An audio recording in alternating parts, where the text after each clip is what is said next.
दोस्तों, अभी हमने इससे पहले की क्लास में पढ़ा था कि गृह निर्माण योजना के सिद्धांत। अब हम पढ़ रहे हैं गृह निर्माण योजना को प्रभावित करने वाले कारक, यानी कि अगर हम गृह निर्माण को सोचते हैं, उसका सिद्धांत बनाते हैं, तो ऐसे कौन से कारक हैं, ऐसे कौन से सिद्धांत हैं, ऐसे कौन से कारण हैं जो हमारे गृह निर्माण योजना के सिद्धांत को प्रभावित करते हैं। प्रभावित करने वाले कारक कौन कौन से हैं जिनके कारण हमें सोचकर घर बनवाना चाहिए। तो सबसे पहला है हमारा परिवार की आर्थिक स्थिति।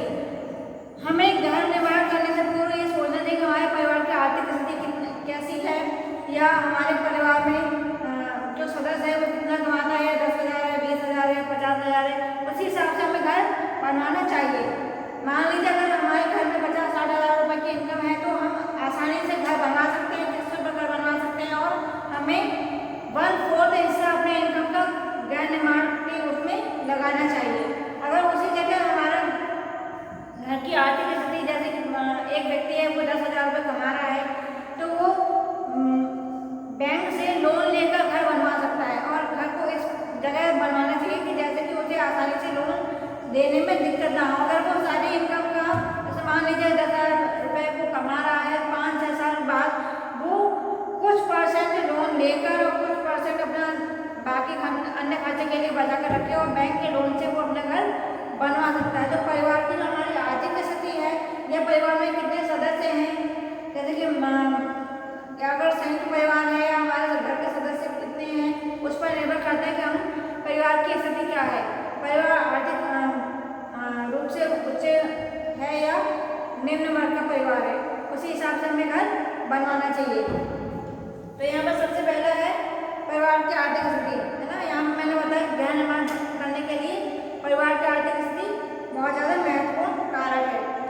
भवन निर्माण के लिए बहुत सारे धन की आवश्यकता होती है, तो इसी प्रकार से अगर धन की आवश्यकता है और धन कम है तो हम उसी हिसाब से घर बनवाना चाहिए। अगर धन अधिक है हमारा तो हम उसी हिसाब से घर बनवाएंगे, ठीक है। जैसे कि फाइनेंस कंपनियाँ होती हैं, बहुत सारे ऋण लेकर काम करवाती हैं या काम करने के लिए हमें मौका देती हैं, घर बनवाने का मौका देती है। तो यहाँ पर परिवार की आर्थिक स्थिति ऐसी होनी चाहिए कि वो लोन दे सके।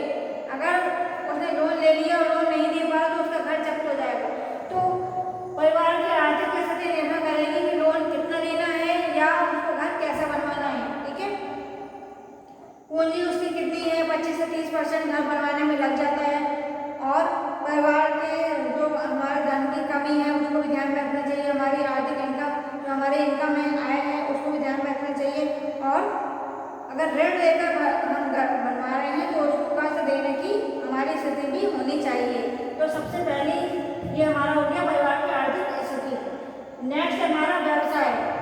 व्यवसाय बहुत इम्पोर्टेंट कारक है, गृह निर्माण को प्रभावित करने वाले कारक है।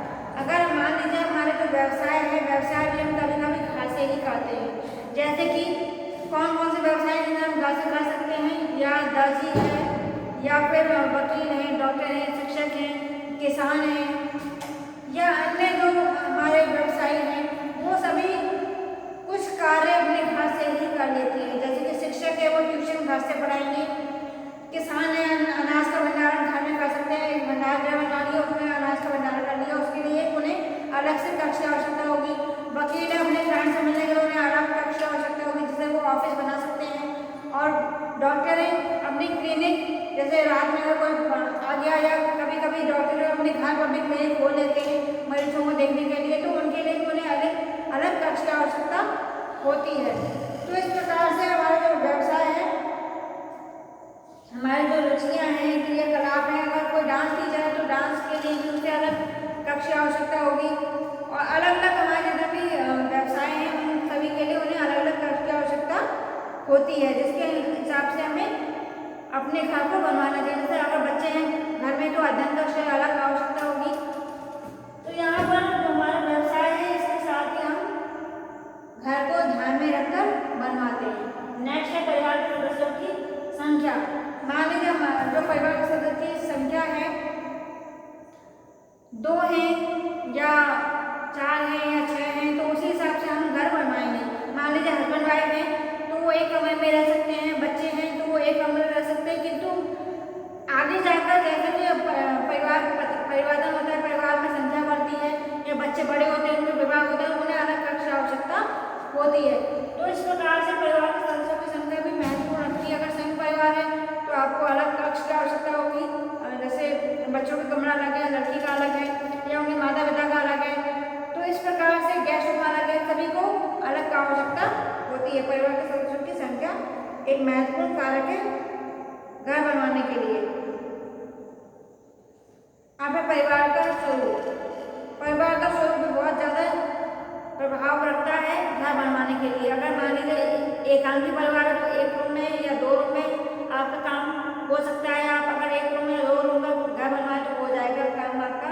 और अगर नेक्स्ट आप अगर हमारा परिवार संयुक्त परिवार है तो संयुक्त परिवार में दादा दादी नाना नानी या फिर आपका एक ही जैसे दादा दादी के अन्य लोग बच्चे हैं या चाचा चाची हैं आपके, तो वो भी अलग रहेंगे, उनके बच्चे जो उनके लिए असली रूम अलग आवश्यकता होगी। जितने भी युगल परिवार है उनके लिए अलग कक्ष की आवश्यकता होती है। तो उसी प्रकार से जो हमारा परिवार का रूप है, एकांकी परिवार तो कम कमरे की आवश्यकता है और संयुक्त परिवार तो अधिक कमरे की आवश्यकता होती है।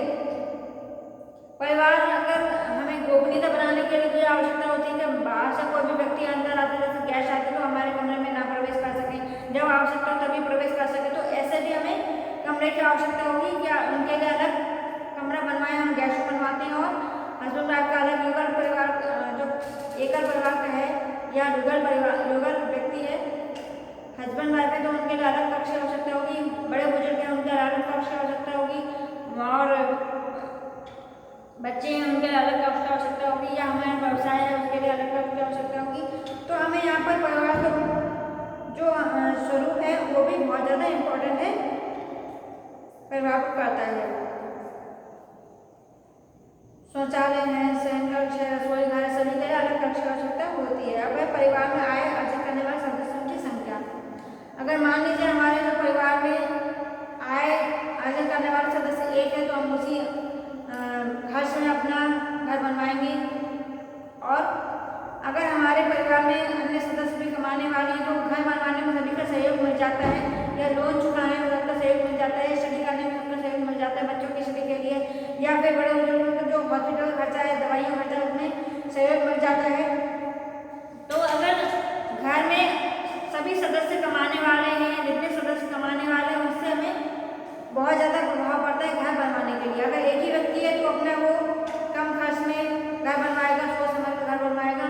अगर परिवार में सभी सदस्य कमा रहे हैं, 2-4 अधिकतर सदस्य कमा रहे हैं, तो उसी हिसाब से हम घर बनाएंगे। सभी लोग एक साथ मिलजुल कर घर बनवाएंगे, जिससे कि अगर हमने लोन से बनवाए तो उसका लोन चुका सकते हैं। घर बनवाए तो सभी किसी एक पर बर्डन नहीं आता, किसी एक पर सारा भार नहीं आता घर बनवाने का। वो अलग अलग सब लोग अलग अलग मिलजुल कर घर का जो खर्च होता है उसको वहन कर सकते हैं। अगर जैसे परिवार का मुखिया बनवा रहा है तो उस सारा जो भार है उसी पर आएगा। अगर परिवार का मुखिया के साथ साथ अन्य लोग भी, उनके बेटे बेटा हैं, वो सब भी घर बनवाने में सहयोग देते तो उनको अलग एक साथ खर्चा नहीं आता है, और जितना भी खर्चा है वो बट जाता है और सभी लोग आसानी से अपना जीवन यापन कर सकते हैं। अब है कार्यस्थल से दूरी। कार्यस्थल से दूरी का अर्थ है अगर हम जहाँ घर बनवा रहे हैं तो कार्यस्थल से दूर नहीं होना चाहिए।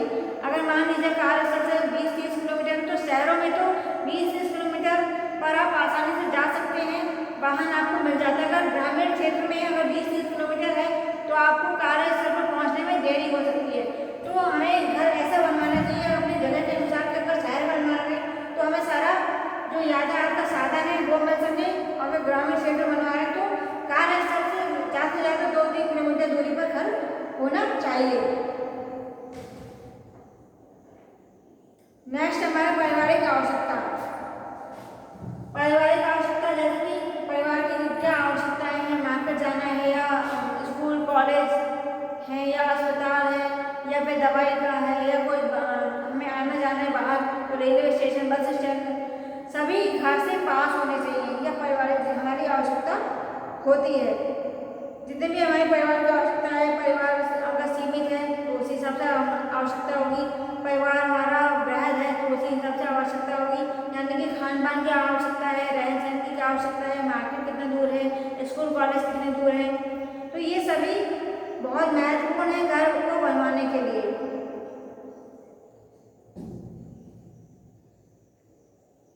अगर किसी को हॉबी क्लासेस चलानी है, दुकान चलाना है, तो भी वो परिवार की आवश्यकताएं हैं कि वो अपने घर में ही अपनी दुकान खोल सकते हैं।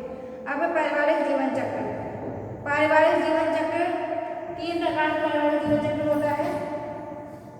पारिवारिक जीवन चक्र क्या होता है? पहले आरंभिक स्थिति, जैसे जहाँ पर विवाह अभी हुआ है, उसके बाद दूसरी स्थिति जहाँ पर बच्चे अभी हुए हैं या थोड़े बड़े हैं, स्कूल कॉलेज जा रहे हैं, उसके बाद है वृद्धावस्था की स्थिति यहाँ पर।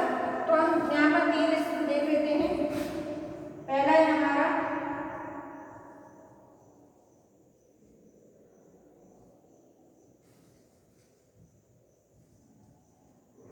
आरंभिक स्थिति, दूसरा है हमारा विस्तार अवस्था,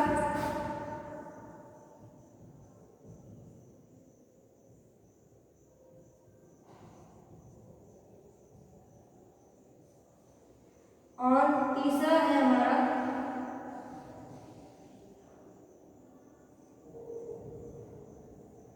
संकुचित अवस्था। ठीक है, तो यहाँ हम देख रहे हैं कि जो हमारा पारिवारिक जीवन चक्र है वो 3 अवस्थाओं में बटा हुआ है। तो सबसे पहली अवस्था क्या है कि एक व्यक्ति है, उसका विवाह हुआ हो, तो वो अभी आरंभिक स्थिति है, जहाँ पर विवाह हुआ है, एक व्यक्ति है, 2 व्यक्ति हैं और उनके बच्चे छोटे हैं, तो वो हमारा आरंभिक स्थिति, जहाँ पर हम 1 या 2 कमरे या 2 कमरे में अपना कार्य कर सकते हैं, अपना घर बनवा सकते हैं 1 कमरे या 2 कमरे का। उसके बाद विस्तार अवस्था, जहाँ पर बच्चे बड़े होते हैं, स्कूल कॉलेज जाते हैं, उनके मित्र आते हैं या उनकी कॉलेज से मित्र आ सकते हैं, वो कॉलेज जा रहे हैं या कोई रिश्ता आ रहा है तो मेहमानों का आना जाना लगा रहता है, या वो उनके विवाह के पश्चात और अन्य रिश्तेदार आ रहे हैं आने जाने के लिए, तो ऐसी अवस्था क्या कहलाती है? विस्तार अवस्था, जिसमें अलग अलग कक्ष की आवश्यकता होती है। जैसे बेटी का कक्ष, अलग कक्ष की आवश्यकता होगी, बेटी बड़ी है, और लड़का है, उसके लिए अलग कक्ष की आवश्यकता होगी, माता पिता उनका अलग कक्ष की आवश्यकता होगी, एक गेस्ट रूम के लिए आवश्यकता होगी, जैसे कि जो रिश्तेदार आ रहे हैं उनमें टिक सकें, रुक सकें। तो वो अवस्था क्या है हमारी? विस्तार अवस्था, जिसमें हमें अधिक कमरों की आवश्यकता होती है, उसी हिसाब से हमें घर बनवाना चाहिए। नेक्स्ट है हमारा तीसरा संकुचित अवस्था। संकुचित अवस्था और आरंभिक अवस्था लगभग एक ही स्थिति में है, जैसे कि संकुचित, जहाँ पर माता पिता ने बच्चों को विवाह कर दिया, अलग अलग शहर में रह रहे हैं, अलग अलग स्थिति में रह रहे हैं, तो ये अवस्था क्या है? संकुचित अवस्था, जहाँ पर माता पिता वृद्ध हैं और वो एक साथ रह रहे हैं, यानी कि 2 लोग रह रहे हैं। तो 2 लोग जब रहते हैं तो वो संकुचित अवस्था कहलाती है, और इसमें 1 या 2 कमरे की आवश्यकता ही होती है, और आरंभिक अवस्था में भी 1 या 2 कमरे की आवश्यकता होती है। तो ये हमारा जो प्रभावित करने वाले कारक है, एक बार फिर से देख लेते हैं। परिवार की आर्थिक स्थिति, अगर परिवार की आर्थिक स्थिति अच्छी है, मजबूत है, तो वो घर को अच्छा बनवा सकता है, और आपकी आर्थिक स्थिति, घर की आर्थिक स्थिति अच्छी नहीं है, तो उसी हिसाब से हम घर बनवाएंगे। नेक्स्ट है व्यवसाय। हमें व्यवसाय के हिसाब से अपने घर बनवाना चाहिए, जैसे डॉक्टर है, इंजीनियर है, उसको अपने घर से व्यवसाय करना है, अपने व्यवसाय घर से देखना है, शिक्षक है या दादी है या कोई और अन्य है जिसे घर से व्यवसाय करना है, तो वो भी व्यवसाय के लिए अलग आवश्यकता होती है, उस हिसाब से हमें घर बनवाना चाहिए। परिवार की सदस्यों की संख्या, परिवार में कितने सदस्य हैं, इस हिसाब से भी घर बनवाना चाहिए। मान लीजिए हस्बैंड वाइफ उनके बच्चे हैं और उनके साथ उनके भाई बहन भी रह रहे हैं, तो परिवार के सदस्यों की संख्या कितनी है, उस हिसाब से घर बनवाना चाहिए। नेक्स्ट है परिवार का रूप। एकाकी परिवार है या संयुक्त परिवार है? एकाकी परिवार है तो कम कक्ष की आवश्यकता होगी, और संयुक्त परिवार है तो अधिक कक्ष की आवश्यकता होगी। नेक्स्ट हमारा परिवार में आय अर्जित करने वाले सदस्यों की संख्या। ठीक है, परिवार में आय अर्जित करने वाले सदस्यों की संख्या, अगर परिवार में एक ही व्यक्ति है और वही अर्जन कर रहा है, धन का अर्जन वही कर रहा है, तो उसी हिसाब से घर बनाएंगे। अगर लोन लेना है तो उसी हिसाब से लेंगे हम, जिसके वो आसानी से चुका सके।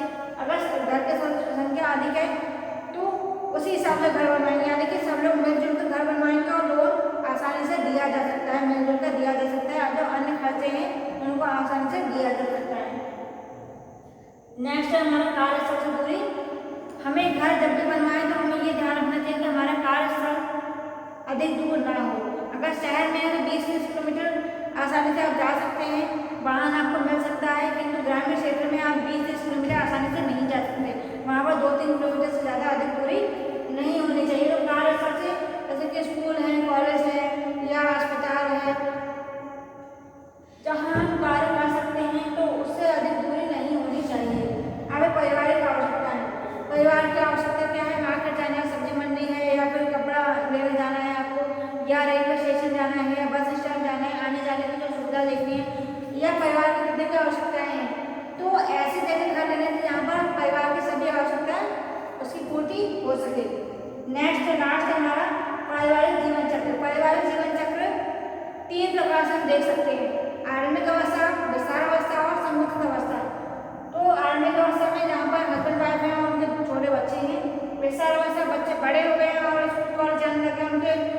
आने लगे या उनके रिश्ते के लिए रिश्ते आने लगे, रिश्तेदार आने लगे, वहाँ पर वृषणावस्था है। और संचित अवस्था जहाँ पर वृद्धावस्था की अवस्था है। तो इन सभी को देखते हुए हमें क्या बनवाने की आवश्यकता होती है, सभी बिंदुओं को ध्यान में रखना चाहिए। नेक्स्ट में हम पढ़ेंगे